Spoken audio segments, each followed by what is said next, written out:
Oke, kita akan masuk dalam laporan ya 2020. Sebelum saya memberikan laporan keuangan, saya memberikan sedikit laporan pertumbuhan jemaat dan apa yang terjadi. Selama 2020 kita ada 5 sermon series, biasanya kita ada 8, tetapi karena ini mestinya cuma 4 saudara sermon serinya. Karena Exodusnya ada 2, dibagi 2. Exodus bagian pertama yaitu Januari sampai April, kemudian Exodus bagian 2 yaitu Juli sampai kalau nggak salah Oktober ya. Jadi total itu kira-kira ada 31 minggu, 32 minggu, 31 minggu, 14 dan 17 ya. Jadi 31 minggu Exodus, kemudian ada Following Jesus, Ecclesia, The Hope Has Come. Nah kalau sudah perhatikan kita ini selalu beroperasi dengan khotbah berseri, kita nggak pernah memanggil pembicara yang completely nggak ngerti caranya untuk menyambungkan khotbah bersama-sama. Kita semua selalu make sure bahwa itu semua berpusat kepada Injil. Nah saya akan memberikan average kehadiran jemaat on-site, ya on-site sebelum pandemi. Jadi kalau saudara perhatikan, tahun lalu kebaktian umum kita itu 900 orang. Dan waktu onsite di tahun 2020 3 kebaktian kita sudah 1.100, 1.020 sampai 1.100 saudara ya. Sekitar segitu. Dan naik kira-kira 15%, ini onsite saja ya. Jadi makanya waktu itu kita sampai mau memperbesar ruangan ini, ternyata ya ceritanya lain lagi gitu saudara ya.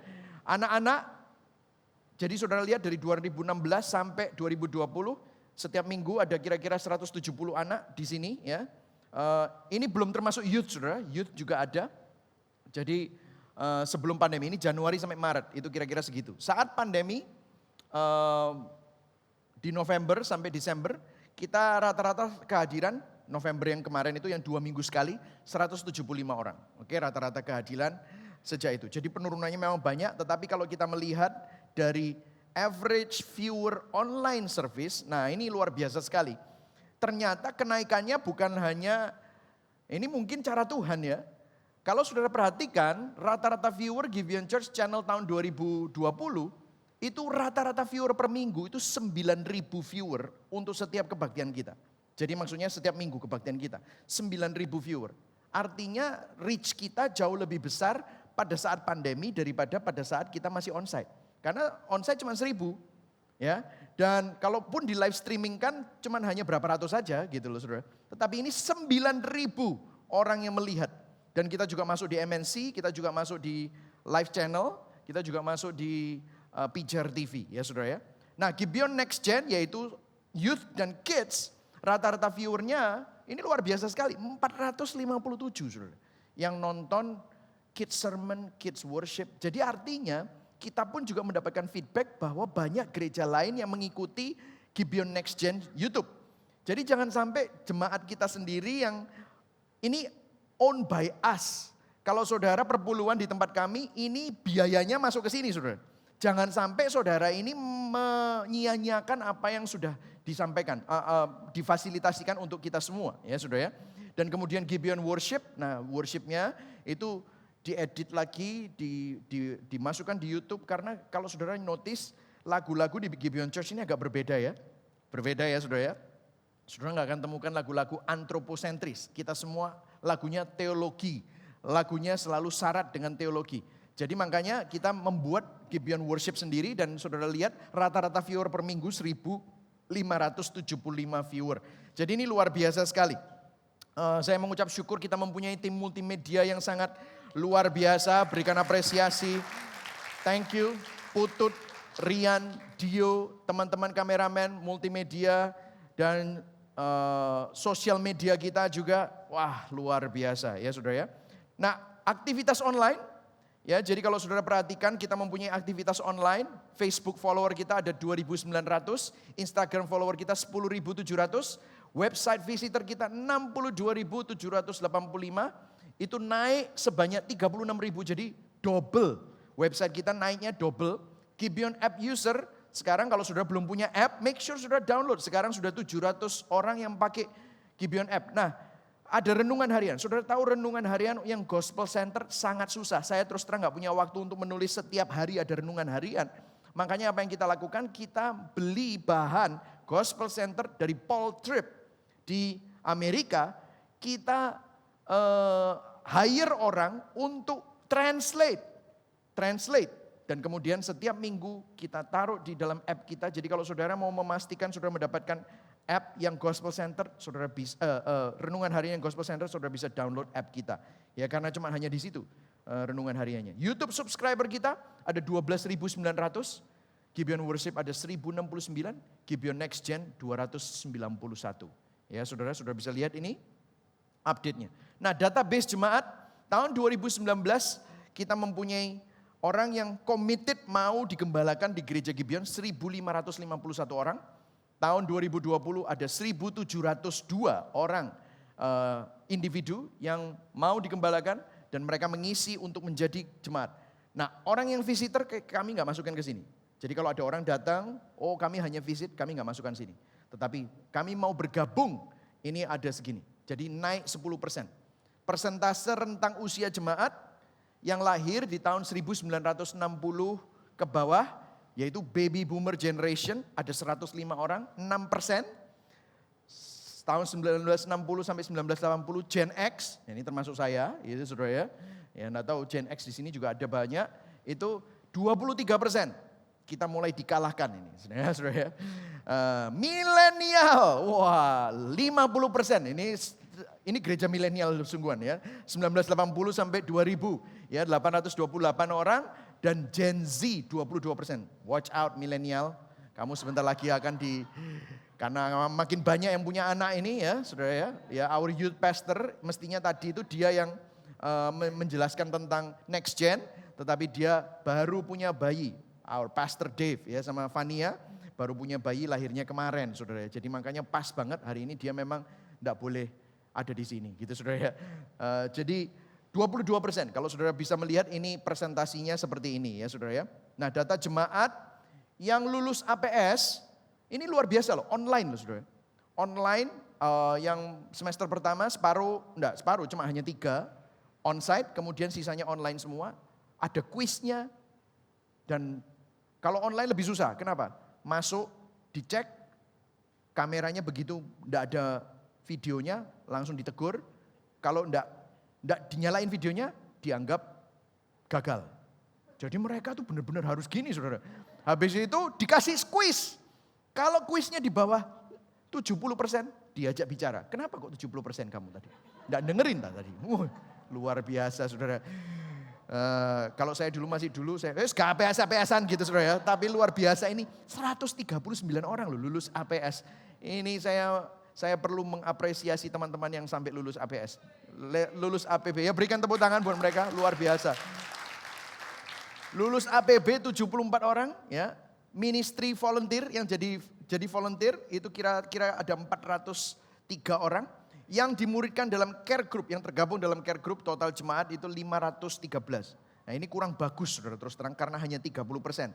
Saya mau menjadi goal kita untuk kita naik lebih daripada itu. Oke saudara. Nah financial report, oke. Financial report. Saya akan memberikan kepada saudara total pemasukan tahun 2020. Nah ini sesuatu yang luar biasa. Karena saya terus terang ada di dalam kumpulan banyak gembala sidang. Dan gembala-gembala sidang baik GBI, non-GBI, gereja tradisional semua mengeluh bahwa mereka semua mengalami penurunan yang drastis. Nah terus terang saya diem aja saudara. Saya enggak berani ngomong. Karena tahun 2020 saya enggak tahu dari mana ini. Naik 32% saudara. Naik 32%.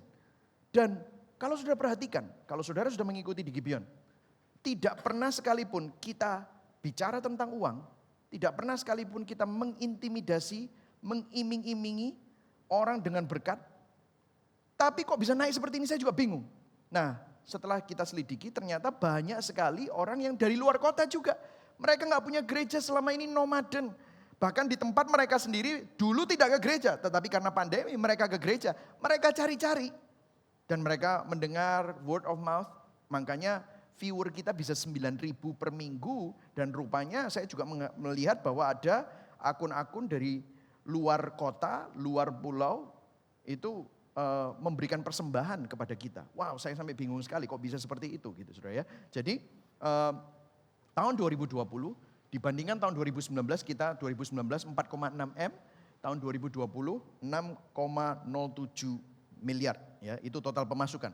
Dari presentasi komposisi pemasukan kita, ya, 3% surplus dari 2019, 197 juta surplusnya.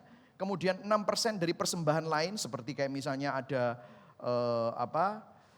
persembahan apologetika, persembahan apapun yang kita lakukan, event-event itu cuma 6%, perpuluhan 58%, dan 33% persembahan ibadah minggu. Jadi saya mengucap syukur untuk saudara semua yang sudah mensupport, melakukan perpuluhan, teruslah melakukan itu karena apa yang Anda lakukan itu benar-benar kami salurkan untuk pelayanan dan misi. Dan semua yang kami lakukan itu bukan seperti blank gitu saudara ya.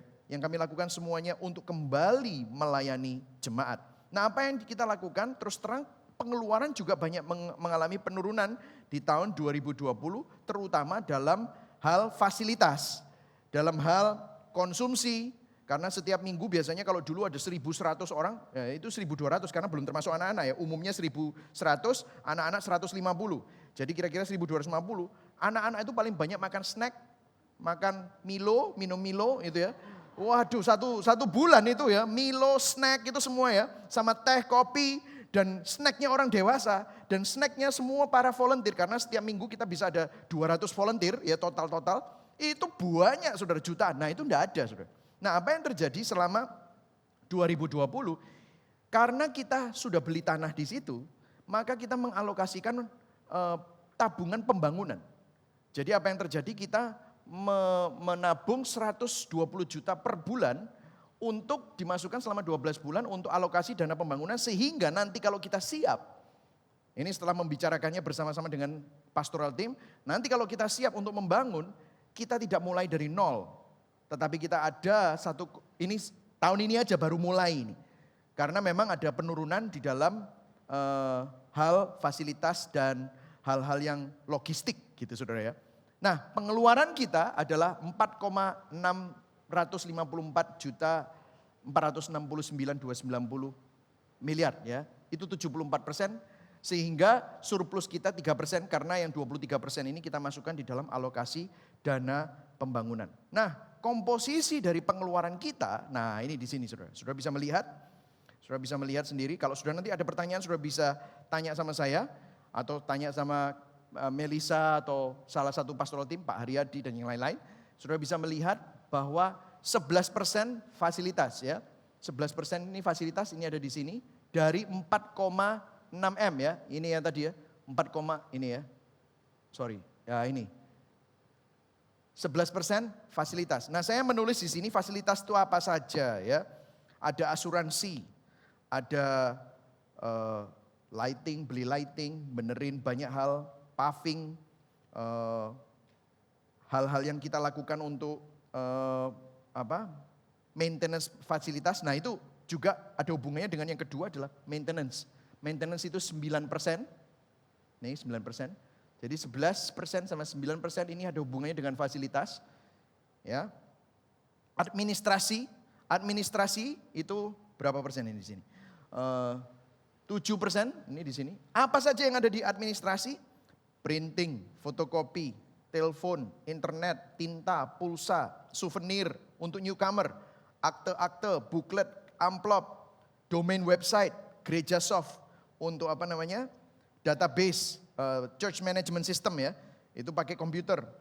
App kita itu administrasi. Jadi semuanya masuk di dalam administrasi ya. Kemudian selanjutnya adalah pastoral dan full timer. Ya, ini pastoral dan full timer. Ini 26%.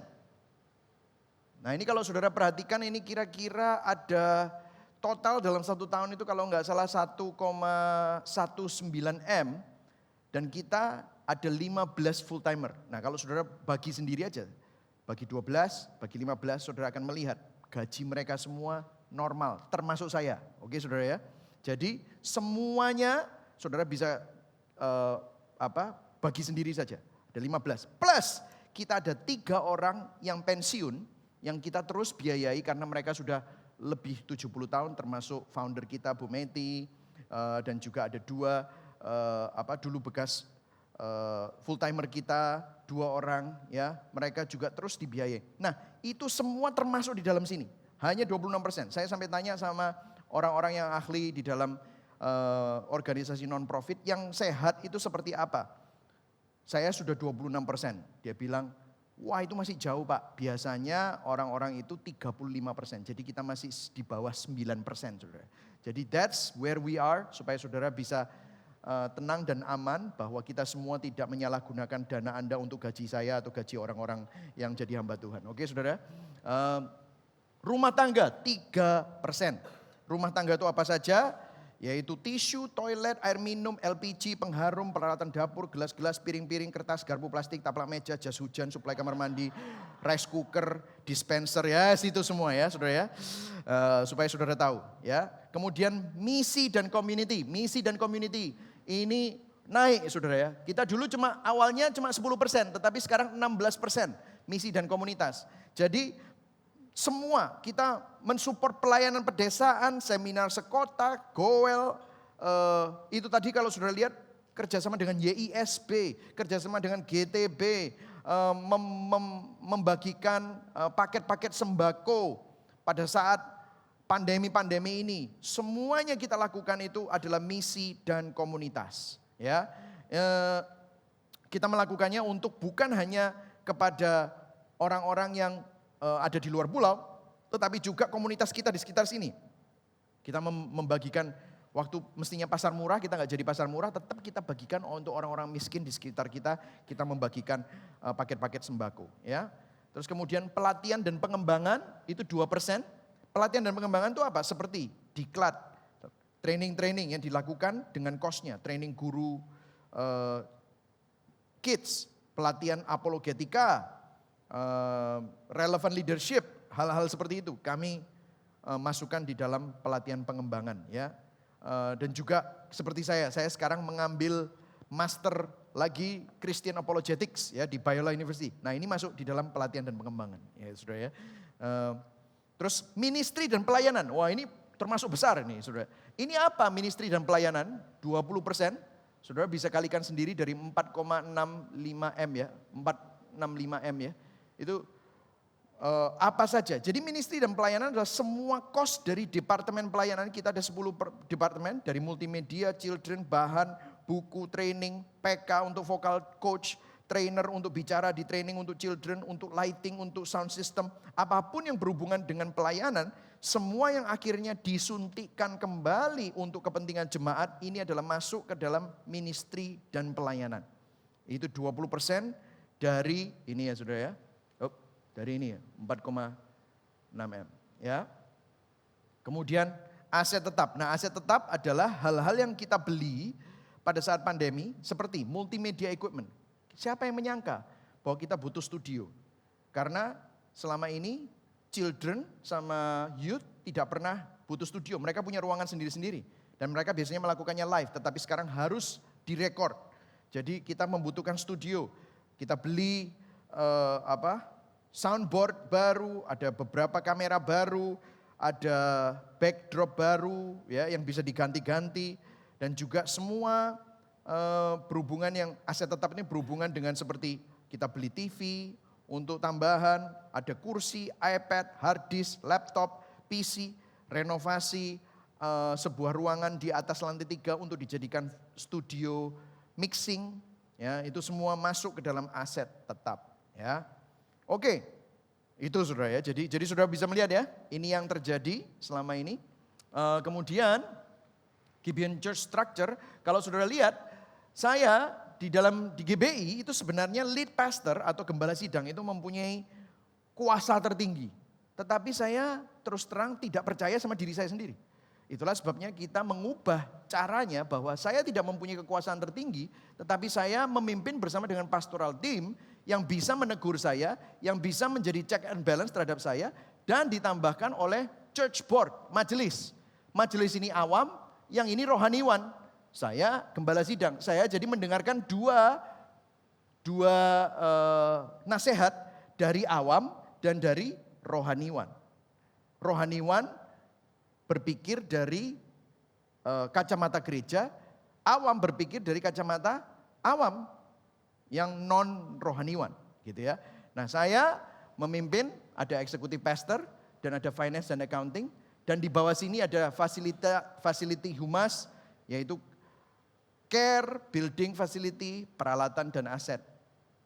Ada ministrinya youth pastor, director of ministry, youth pastornya Dave, director of ministry itu adalah Daniel Soeharto, departemen manajemen, recruiting, shadowing. Jadi mereka yang run all the team night. Team night itu mereka scheduling, mereka make sure apa yang terjadi. Terus ada asimilasinya apa saja? Anda, kaget. Cek. Mati ya? Cek. Oke. Jadi kalau saudara lihat Anda, itu mungkin nggak bisa dengar ya ininya apa? Yang online. Hah? Dengar? Kok bisa dengar? Gimana caranya? Oh, FOH-nya yang mati. Oke. Saudara bisa dengar saya? Bisa ya? Jadi asimilasi itu APS. Nah APS itu ada guru-gurunya saudara. Guru-gurunya bukan saya yang ngajar.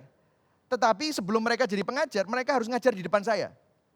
Jadi mereka harus masuk yang namanya KGP, kelas guru pengajar. Jadi kalau Anda diajar oleh guru-guru tersebut itu sudah pernah ngajar di depan saya Pak Haryadi dan Pastor Dave. Ya, Pastor Dave, Pastor Haryadi sama saya. Dan dinilai. Dan kalau mereka tidak sesuai, mereka harus remedi. Jadi guru-guru pengajar itu ada kelasnya lagi sebelum kelas sebenarnya. Nah ini yang run siapa? Office, asimilasi, training. Terus Anda pasti selamat, Anda pasti berubah. Leaders in training, semua CG leader ada trainingnya. Kita make sure bahwa semua orang yang menjadi CG leader itu mereka di-equip dan di-establish dan di-empower. Supaya mereka tidak buta dalam kepemimpinan mereka. Ada service, connect booth, service manager, multimedia service manager, ada social media. Kalau sudah lihat social media kita keren banget, itu mereka meeting setiap minggu. Ada schedule-nya, hari Senin post apa, Selasa post apa, Rebo post apa. Itu mereka sudah punya schedule-nya semua. Jadi Gibeon App, website, Gereja Soft, itu semua dilakukan. Visual communication, ya, jadi ini struktur kita. Kalau sudah boleh, mau tanya boleh. Nah ini church board, majelis kita. Saya lead pastor di sini, ada Ibu Meti sebagai founder, Pak Aryadi ini rohaniwan, Melisa rohaniwan, Dave rohaniwan, Daniel Soeharto rohaniwan, Bapak Rezano dan istri awam, tapi voice mereka satu meskipun ada istrinya. Tapi Pak Rezano nggak bisa hanya dia yang ngasih, istrinya juga harus setuju sama dia, gitu saudara. Ya, Pak Yohanes bersama dengan istri, kemudian Novi dan Bu Jenny, ya. Jadi ini ada 4 awam, 4 rohaniwan, dan saya lead pastornya bersama dengan foundernya. Ya, jadi ini adalah komposisi dari majelis kita. Kemudian kita secara misi setiap bulan kita mengirim dana kepada 4 organisasi ini. Grace Alone Ministry, kemudian Yayasan Indonesia Sejahtera Barokah, Pesat, ya, pelayanan desa terpadu, dan kita mensponsori 14 anak STT dari daerah-daerah, bukan dari Jawa, dari Nias, dari Maluku, dari mana aja itu? Si Willy dari mana ya? Nias ya? Oh ya, dari macam-macam 14, dan mereka udah janji kalau sudah lulus dari STTII, mereka akan kembali ke daerah mereka masing-masing. Maka kita support asramanya dan SPP-nya, jadi biayanya. Nah, mereka 2 dari mereka ada yang internship di tempat kita. Oke? Itu adalah apa yang kita lakukan. Nah, kontribusi kepada masyarakat, apa yang kita lakukan selama ini. Maret 2020 kita mendukung Grammy Tanggap Bencana. Tiba-tiba muncul lagi. Untuk pembelian masker, APD, perlengkapan medis yang diberikan kepada rumah sakit di Surabaya yang membutuhkan. Serta pembelian Corona Screening Room Kit. Ya, kalau sudah lihat yang di mall-mall kita beli 2 biji atau 3 biji gitu untuk kita sebarkan di tempat-tempat lain. Malah di gereja kita sendiri nggak punya gitu. Tapi kita malah sumbang ke tempat lain gitu saudara ya. Mendukung Yayasan Indonesia Sejahtera Barokah memberikan ribuan rapid test COVID secara gratis untuk dokter, perawat, medis, di masyarakat ini Maret ya. Jadi awal-awal kita sudah langsung terlibat saudara ya. Kemudian April pembagian 500 paket sembako ya untuk beras ini. Dan aksesnya melalui care group. Jadi kita nggak mau panggil orang, nanti kerumunan. Tetapi care group kita minta untuk supaya kalau kamu kenal tetanggamu yang membutuhkan baru di PHK atau berapa, kasih aja beras ini 4 kg. Jadi kita bagikan 2 ton beras kepada masyarakat melalui care group kita. Kemudian April juga kita kerjasama dengan YISP dan Grami, penyediaan alat medis ke instansi kesehatan. Ini semua duit saudara ya. Dan kita juga kerja dengan volunteer-volunteer bersama dengan mereka. April 2020 kita sumbangkan kepada Peduli Medis Indonesia, yaitu hand sanitizer, sabun cuci tangan, penyediaan masker. Kita juga kirim, ini kalau nggak salah puluhan juta saudara. Dan bersama dengan mereka kita membagikan ke tempat-tempat, bahkan ini di luar kota juga saudara. Mei dan Juni menyumbang ke Peduli Medis Indonesia lagi untuk pembelian APD. Dan menyumbang lagi ke Yayasan Indonesia Sejahtera Barokah untuk pembagian paket sembako untuk masyarakat umum. Kita mendapatkan kira-kira 500-600 paket yang kita sumbangkan. Kemudian kita juga kerjasama dengan GTB, Juli. Ya, kita 500 paket lagi sembako. Jadi kita terus banyak sekali memberikan penyaluran juga melalui care group Gibeon. Dan setiap penyaluran selalu ada KTP yang diminta supaya kita nggak double-double. Dan kita survei ke tempatnya bahwa benar-benar tempat itu adalah orang yang memang membutuhkan ya. Jadi tidak bisa orangnya naik Alphard gitu terus udah gitu minta sembako 4 biji gitu, nggak bisa saudara ya. Itu nanti bisa repot gitu ya. Kita survei dan make sure bahwa ternyata orangnya membutuhkan beneran. Nah ini yang kita lakukan. See, I told you. Semoga ini nggak terlalu siang, sudah lapar ya saudara ya. Nanti habis ini dapat makanan. Oke, ini yang kita laporkan kepada saudara. Saya berharap saudara bisa mau bertanya, saudara bisa bertanya. Kalau nanti mungkin saya nggak akan buka Q&A sekarang, saudara tahu WA saya atau DM saya melalui Instagram, saudara bisa tanya sama saya. Kita berdoa, tahun 2021 kita akan menjadi gereja yang akan memberkati kota kita. Saudara dan saya akan menjadi orang-orang yang menjadi penghiburan. Saudara menerima penghiburan dan saudara bisa menyalurkan penghiburan itu kepada orang-orang di sekeliling saudara. Karena saudara sadar, the God of our comfort itu bersama dengan kita semua. Amin saudara. Mari sama-sama kita bangkit berdiri. Yang di online juga, I hope you're blessed. Ya, saya tahu nggak sebanyak yang dulu, yang lalu. Tapi kita sekarang mengedukasi ulang jemaat lagi. Dulu kayaknya banyak sekali dari kita take it for granted ya. Bisa datang ke gereja, bisa gandengan tangan, bisa saling mendoakan itu, bisa gini pelukan, ngomong, dropletnya gak keluar-keluaran ya tidak apa-apa gitu ya. Sekarang, kon sakit gak? Gitu saudara ya. Wis tes gak? Gitu. Kan gitu ya saudara ya. Bersyukurlah bahwa kita masih bisa beribadah, bisa bersama-sama, kita memperjuangkan eklesia bersama-sama. Amin saudara.